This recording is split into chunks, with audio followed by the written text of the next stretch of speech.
গত 11 ডিসেম্বর 2024-এ মহার্ঘ ভাতা বিষয়ে একটি কমিটি গঠন করা হয়েছে।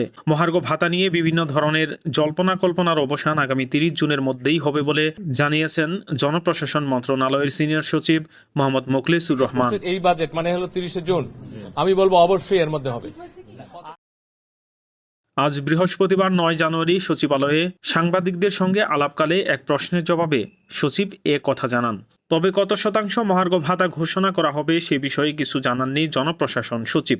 এবার পেনশনভোগীদেরও মহার্ঘ ভাতা দেওয়া হবে বলে জানান তিনি। আগে মহার্ঘ ভাতা পেনশনাররা পেতেন, এবার পেনশনাররা মহার্ঘ ভাতা পাবে এবং একটা রিজনেবল পাবে, এবং পরের বছর যখন তার ইনক্রিমেন্টের সময় আসবে এই মহার্ঘ ভাতাটা তার বেসিকের সাথে যোগ হবে। এবার যারা মহার্ঘ ভাতা পাবেন ইনক্রিমেন্টের সময় সেই ভাতা বেসিকের সঙ্গে যোগ হবে বলে জানান জনপ্রশাসন সচিব। তবে কত শতাংশ ভাতা দেয়া হবে সে বিষয়ে কোনো কিছু জানাননি তিনি। মহার্ঘ ভাতা ঘোষণার পরও সরকারি কর্মচারীদের জন্য বর্তমানে চালু থাকা 5% হারে প্রণোদনা অব্যাহত থাকবে কিনা সে বিষয়ে কোনো তথ্য জানাতে পারেননি জনপ্রশাসন সচিব।